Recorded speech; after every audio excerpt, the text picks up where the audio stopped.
Okay, in today's video I help show you how to replace a charging port, and this time our subject is a Tecno Spark K7.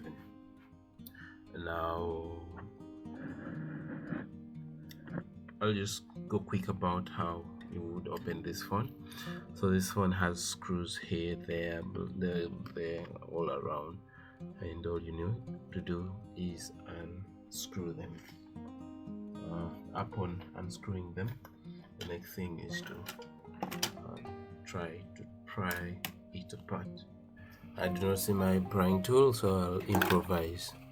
Now from right here, I'll get in between there, keep lifting, go around there, around the top, using this to simply lift it apart, and just like that, the cover is, the back is off, but be careful because right there is a fingerprint sensor fiber going to the motherboard. Reach out with your fingernail, plug it out, and we are free of that. Now this is our port, and it's the subject of our operation today. With the port, I have to first find my donor port, the one that I will have to replace this with. And where is it?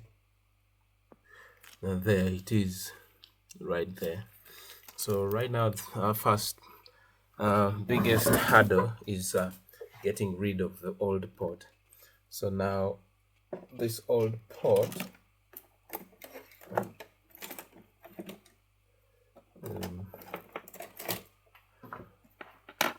so first thing is we'll have to get this port out of the frame. I think now is the time to make mention that for this process we shall need a hot air gun, soldering iron, solder, screwdriver, our new replacement port, and a nozzle that goes on the top of the hot air gun or workstation. Now I think first that we'll have to first get rid of the lower subboard from the body of the phone. So reach out for that, disconnect that fiber that takes signals from the lower board to the upper board. Now need to lift this out of the frame, pull that out. Okay, that pulled out, that's our guy. That's the one we will have to work upon because we need to get that port out of place. So I'm turning on my hot air gun and it's revving. The temperature dial is set at 150, and I'll gradually raise it up to about 300 degrees. So what I'm going to do is lift this up such that the board falls off under the weight. So what I'm going to do right now, I'm just going to raise the temperature dial up to 320 degrees Celsius, and then bring the nozzle from far above, so that by the time I bring it closer, the board is warm enough and the solder much melted. So now I'm lowering it slowly by slowly, coming closer.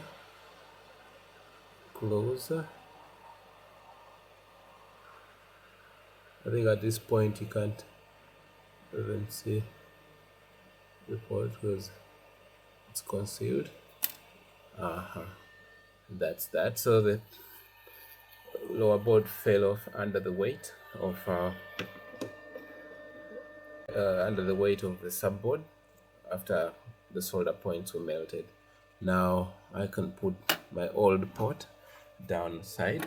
Actually, the reason as to why I decided to change it, right now it's still hot, but I really want to show you the reason why.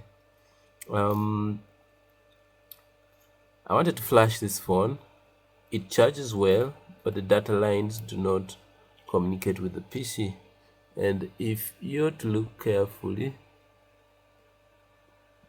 right there, oh god, I hope you're able to see the fifth terminal on the left hand side. I doubt you'll see this.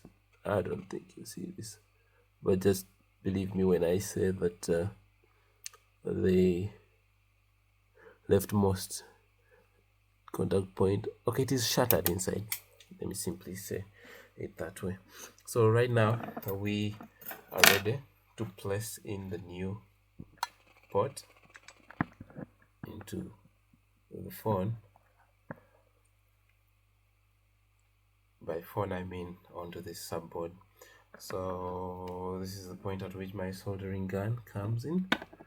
Now my solder 2 comes in.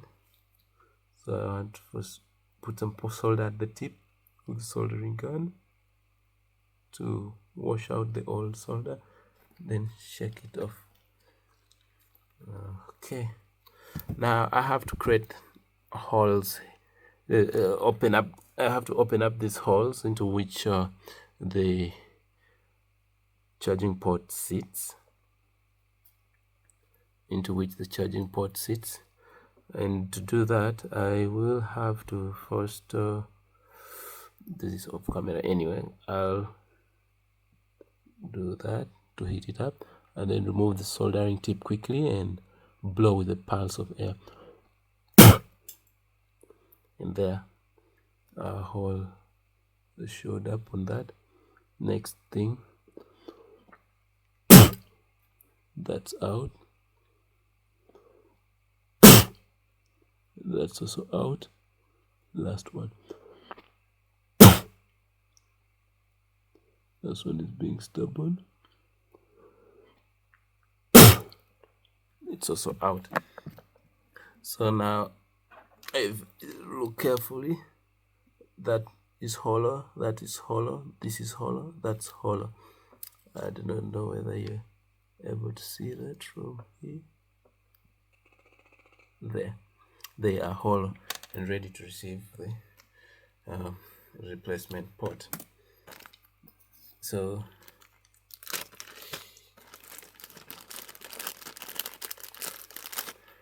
this is our replacement port. Just peel off that top thing, and then a port is out.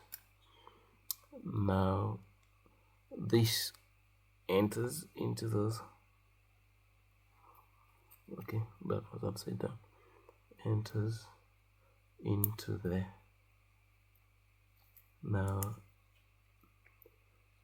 our holes are not perfectly hollow, more so on this lower side, but that shouldn't be a worry. With the tip of solder, I'll force that terminal to settle inside. So right now I'm picking up some little solder at the tip of my gun and then going for the right hand side. That has gone in. Notice that I deliberated by first anchoring these last two to help me hold it firmly, such that I should be in position to now solder the power and data line. Okay, that has gone in, and the next thing is to work on the solder lines. Next thing is to work on the data lines. Now I need flags, which I do not seem to be seeing.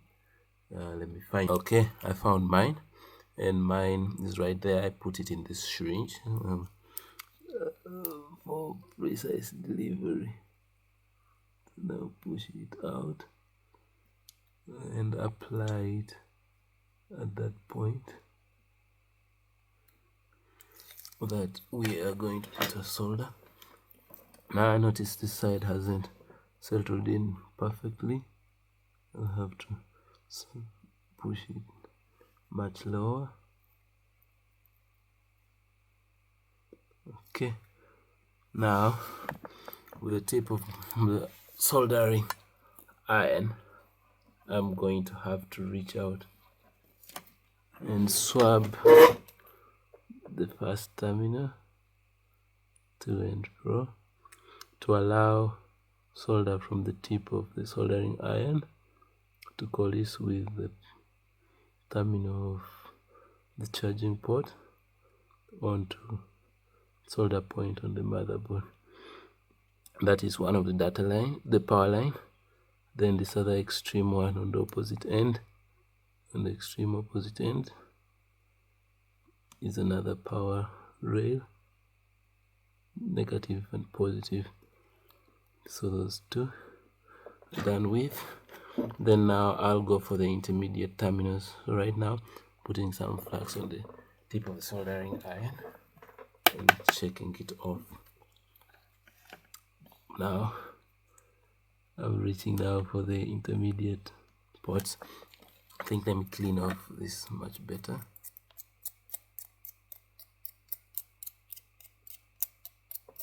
Okay, there. Proceed.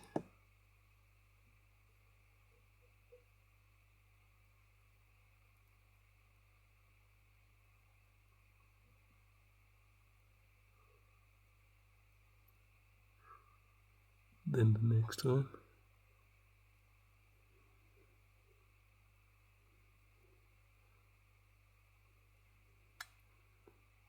And the last one.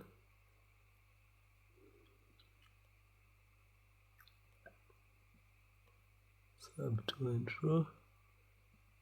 Back to the last one. Then again. So next we're going to check if any of the terminals is shorted to the other due to soldering them.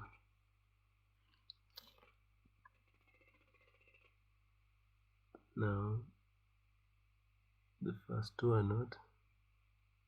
The second. Next thing is to close up the phone. Now I noticed this had fallen off, so we'll need to resolder it back. It goes right here. That hole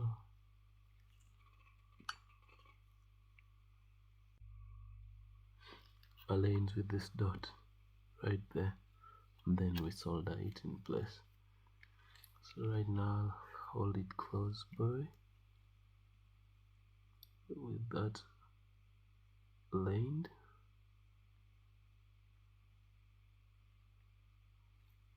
Like that, and then bring my soldering iron ready.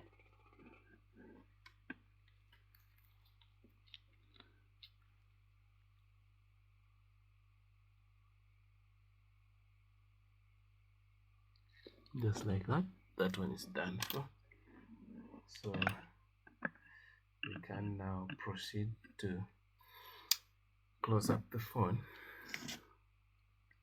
So bring this back and insert it right there.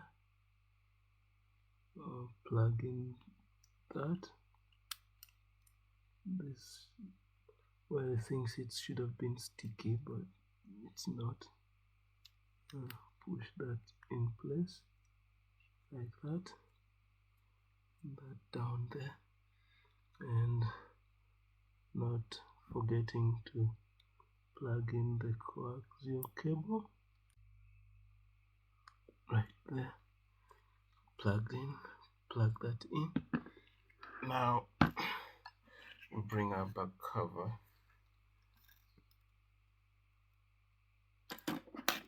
But make sure not to forget anything like such buttons, plastics that press the buttons. Now bring the fingerprint ready to be plugged back into its socket. Right there, it's in. That's in, that's in. Now I can snap the back into place.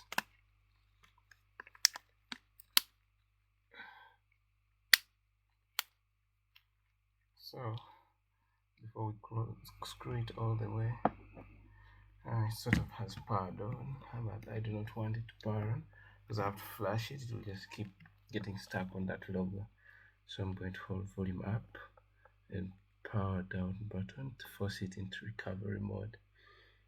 In recovery mode, I will be able to switch it off because I've realized there's no way I can get this phone to switch off if I am not in recovery. It just keeps on rebooting. Now I can release the power button while holding down the volume up button, and that pushes me to recovery.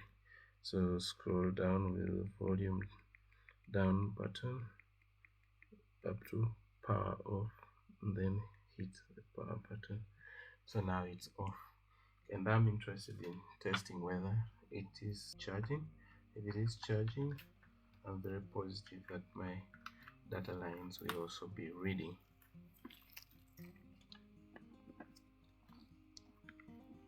I brought back my vintage USB. It served me quite a while.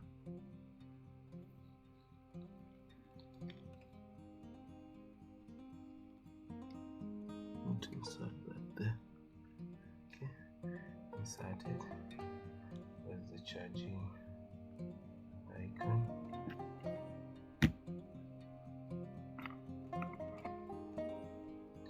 There it is. And percentage is being shown. So I'm positive this is going to charge. I'm going to read in the PC. Now I'll test from the PC to see if it does transfer data. Unfortunately for you, that is going to be off camera.